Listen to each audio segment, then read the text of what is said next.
Bonjour à toutes et à tous, et bienvenue dans cette édition spéciale consacrée à l'actualité africaine. Aujourd'hui, nous revenons sur une annonce historique faite par le gouvernement burkinabé, la gratuité des visas pour tous les pays africains. Une décision qui suscite à la fois enthousiasme, débat et interrogation. Quel impact sur la libre circulation en Afrique? Quels bénéfices pour le Burkina Faso, et plus largement pour le continent? Nous allons décrypter ensemble cette mesure et analyser ses enjeux politiques, économiques et diplomatiques. Restez avec nous. Le gouvernement burkinabé a pris la décision lors du dernier conseil des ministres de rendre gratuit les visas pour tous les ressortissants des pays africains. Alors on peut en voir un moyen d'attirer plus de tourisme, des affaires, de la migration et quelques objectifs géopolitiques également ou encore économiques au-delà du fait que les burkinabés évoquent le fait de renforcer les liens de fraternité avec les peuples africains. Oui, je pense que aujourd'hui le Burkina, on a connu le Burkina depuis, en tout cas sous peu, avec ces histoires de terrorisme. Mais vous avez vu déjà que au-delà de ça, il y a des efforts ou des informations qui prennent de court plusieurs pays africains, d'ailleurs même, de par le monde d'ailleurs même.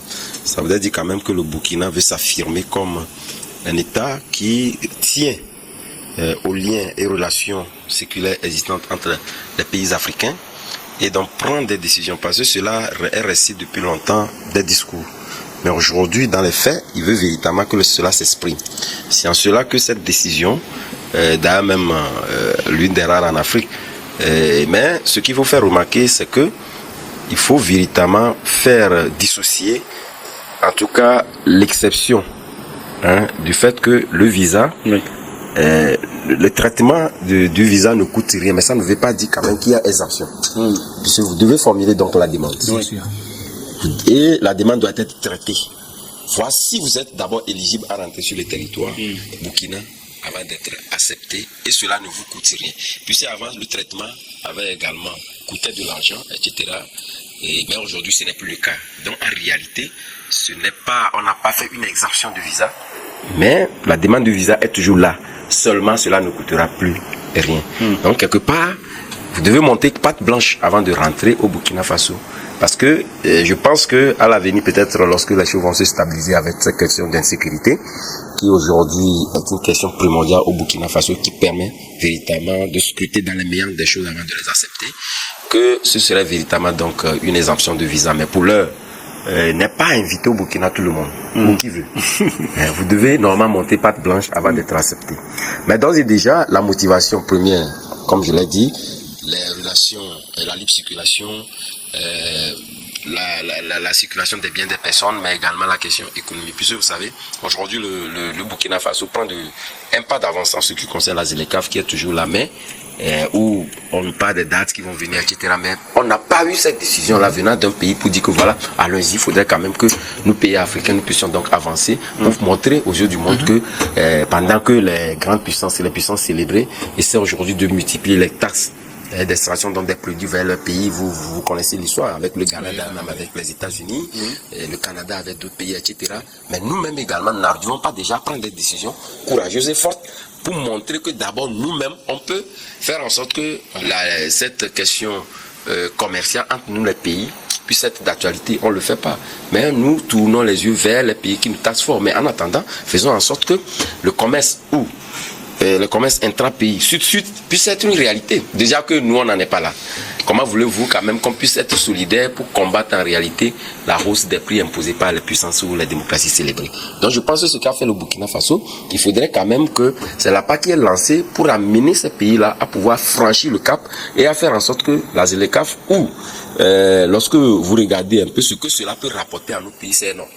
Mais pourquoi ça tarde? Justement parce que les Keynesiens essaient de faire du protectionnisme, je vais dire. Il y en a qui sont dans le protectionnisme et qui refusent de franchir le pas, ce qui fait qu'en réalité ça ralentit, ça tarde et ça fait qu'il y a des boulots de tranquillement et qui ne font pas avancer le projet. Maintenant le Burkina l'a fait, je pense qu'il faudrait quand même que d'autres pays le fassent pour que en réalité, même si la décision politique qui devait donc acter ce début-là, il faudrait quand même que le pays eux-mêmes puissent monter cette volonté pour que la chose marche avant même que la volonté politique puisse donc l'acter. Alors, réaction, Mathieu? Oui, je pense que c'est une très bonne décision parce que, vous voyez, déjà pour les touristes, il fallait payer 55 000 francs. Et pour entrer au Burkina pour les affaires, il fallait payer 93 000. Aujourd'hui, ces frais sont supprimés. Et certes, c'est pas que vous n'allez pas faire les demandes de visa, même si et les frais sont désormais supprimés. Les demandes sont toujours d'actualité, mais c'est déjà un très bon pas qui ouvre le Burkina sur le continent africain. En tout cas, le Burkina en fait exception. Et certes, la question sécuritaire préoccupe pour les pays de l'AES en tout cas, et bon, les pays de la sous-région, mais déjà cette ouverture va permettre au Burkina d'accueillir des hommes d'affaires africains. Et normal, et même sur le plan touristique, je pense que ça va aider également le pays à faire à augmenter son économie et dans le sens du tourisme. Et donc, s'inscrire dans cette logique pour permettre à d'autres pays de suivre le pas serait une très très bonne chose. Quand nous prenons l'Union européenne aujourd'hui, vous allez constater que ce qui fait leur force d'ailleurs, c'est cette solidarité qu'il y a entre ces pays. Et nous, Africains, malheureusement, l'histoire coloniale a émietté nos pays et nous nous contentons de chacun sur son petit territoire de protéger je ne sais quoi d'ailleurs, alors que nous avons cette possibilité de nous mettre ensemble. Moi, je suis un partisan des États-Unis d'Afrique. Donc, pourquoi ne pas se mettre ensemble et faire disparaître ces barrières entre pays africains d'abord pour constituer une force. Et cette force sera un rapport de force avec les autres pays et déjà avancé. Le Burkina a commencé aujourd'hui. Est-ce que les autres vont pouvoir se départir de cet ego pour emboîter le pas? Nous allons observer, mais c'est le souhait pour... Est-ce qu'en ce moment, on parle également de risques sécuritaires? Est-ce que le Burkina, avec cette décision, ne risque pas d'être submergé par des risques sécuritaires? Bon, je pense que la décision avant d'être prise a été longuement mûrie.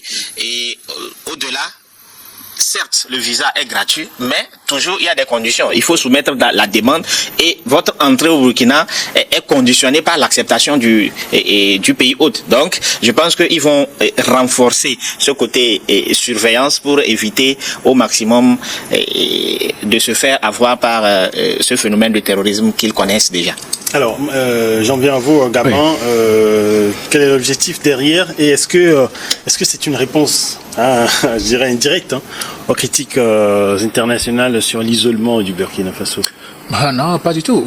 Le Burkina a toujours été un pays assez ouvert, pratiquement à tous les étrangers. Le Burkina a toujours été très ouvert et c'est un pays qui a toujours été très hospitalier aussi. Et donc, même si il y a une certaine rupture avec notamment la France et autres là, aujourd'hui quand vous allez au Burkina, il y a toujours les Français. La dernière fois quand on a organisé la FESPACO, il y a encore des films français qui ont été quand même représentés. Alors, quand je dis isolement, ce n'est pas... Oui, l'isolement diplomatique.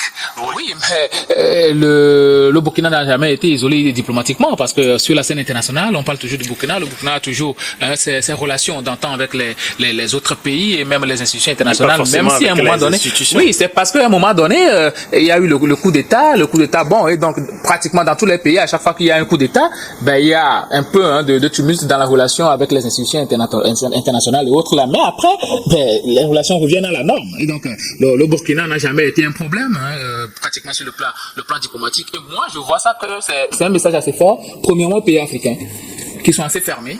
C'est un message très fort. Quand vous prenez certains pays de l'Afrique australe et autres, là, que ce soit le Gabon, la Guinée équatoriale, ce sont des pays qui sont très difficiles d'accès. Quand vous prenez juste le Gabon, pour obtenir un visa pour se rendre au Gabon, c'est beaucoup plus cher qu'un Européen qui veut quand même se rendre au Gabon. Vous voyez un peu? Et en plus, dans d'autres pays, il y a une politique d'exclusion pratiquement des étrangers aujourd'hui. Bon, peut-être contre un protectionnisme, un nationalisme et autres là. Mais on oublie que pour redynamiser une économie, il faut forcément des étrangers. Ce sont les étrangers qui viennent, qui investissent, qui arrivent quand même à voir que bon, dans tel domaine, il n'y a pas ceci ici, il n'y a pas tel service, et donc moi je vais l'apporter. C'est comme ça qu'on arrive à redynamiser quand même une économie. Aujourd'hui, le Burkina ouvre quand même ses frontières, ça ne veut pas dire qu'il n'y a pas de contrôle. Il y a des contrôles. Et c'est ça même qui va renforcer beaucoup plus le contrôle de ceux-là qui rentrent sur le territoire burkinabé. Aujourd'hui, certes, il y a pas d'exemption de visa, tu vas forcément obtenir un visa, sauf qu'il n'y a pas de frais à payer. Mais il y a un service de contrôle qui est là, qui va vérifier le type de personne qui demande quand même le visa et bon, on te l'accorde. Et je pense que ça va beaucoup plus permettre aux gens de rentrer au Burkina par la voie aérienne que par la voie terrestre qui, la plupart du temps, les gens sont obligés de passer par des frontières biscornues pour aller commettre des bévues au Burkina Faso. Donc aujourd'hui, je pense que c'est une décision que pratiquement les pays africains doivent adopter parce que mon frère Timothée Mathieu vient de parler de l'Europe. Prenons l'espace Schengen. Vous voyez un peu, mais aujourd'hui, même en Afrique de l'Ouest, la libre circulation des personnes et des biens n'est pas véritablement très respectée. C'est pas respecté du tout. Et donc, c'est très compliqué pour les populations de faire passer leurs bagages, leurs produits. En même temps, cette décision, ça veut dire que des visas pourraient toujours être refusés. Oui, bien sûr. Si tu ne remplis pas les conditions, c'est normal que les visas soient refusés parce qu'on n'a pas parlé d'exemption de visa. Non. On n'a pas dit que non, sans visa, tu peux venir au Burkina. Tu vas forcément obtenir le visa. Et donc, le système de contrôle aussi de ces personnes demandeurs de visa là, doit être aussi très renforcé parce que le Burkina est en proie à du terrorisme et donc il faut pas ouvrir quand même la vanne à tout le monde pour rentrer quand même dans le pays. C'est un message aussi pour dire que non, ceux-là qui pensent que bon, avec la création de l'AES, le retrait de la CEDEAO, ça va être un pays qui va se renfermer, se recouvrir sur soi. Non. Le Burkina donne beaucoup plus d'ouverture aujourd'hui. Et c'est un pays très culturel. Vous voyez, la FESPACO qui est un festival qui est organisé depuis belle lurette aujourd'hui, qui rassemble beaucoup de touristes. Aujourd'hui, vous allez voir que la prochaine fois, il y aura beaucoup plus encore de personnes qui vont visiter le Burkina Faso. Il y a encore une journée dédiée aux cultures traditionnelles et tout ça. Vous allez voir que aujourd'hui, le tourisme au Burkina va se renforcer et ça va créer des emplois collatéraux même. Ce sont les restaurants qui vont se remplir, ce sont les hôtels qui vont se remplir. Et pratiquement même le transport, ça va beaucoup mieux aller. Donc je pense que c'est une très bonne décision et les pays africains doivent prendre ça en compte parce que déjà nous n'avons pas atteint un certain niveau de développement pour parler de protectionnisme, de nationalisme. Oui. Vous voyez un peu? Donc nous devons aujourd'hui ouvrir la vanne, permettre à ce que la coopération sud-sud soit renforcée, que nos frères africains viennent chez nous, arrivent à investir, produire de la richesse chez nous et peut-être recruter même nos citoyens parce que la plupart du temps ce ne sont pas tous les citoyens qui ont les moyens d'entreprendre. Donc il faut quand même quelqu'un qui apporte des sous pour investir dans le pays et recruter des citoyens. Et ça crée quand même de la richesse. Ouvrir quand même l'opportunité ou bien permettre à ce que les étrangers viennent investir et tout. Je pense que ça apporte beaucoup plus que se renfermer sur toi parce que la seule population interne autochtone ne peut pas permettre à ce que vous ayez quand même ni la production ni la consommation puisque on ne peut pas juste penser que bon nous allons produire. Vous produisez mais qui consomme? Donc au fur et à mesure que les gens viennent, non seulement ils apportent de la richesse, non seulement ils produisent, mais aussi ils consomment. Donc ça renforce beaucoup plus la richesse du pays. Je pense que le Burkina est en train quand même de poser de très beaux pas. On vient juste de parler de cette question de jour férié. Et là encore, c'est une autre décision qui vient quand même marquer véritablement l'État burkinabé. C'est une décision certes aujourd'hui qui prouve à suffisance aux autres pays que nous ne sommes pas fermés. On est ouvert. Venez chez nous, venez investir. Le tourisme est là. Venez visiter quand même le Burkina Faso. Malgré que nous sommes en proie du terrorisme, mais nous acceptons quand même à ce que vous venez chez nous. Je pense que c'est une très bonne chose. Il n'y a pas de risque sécuritaire.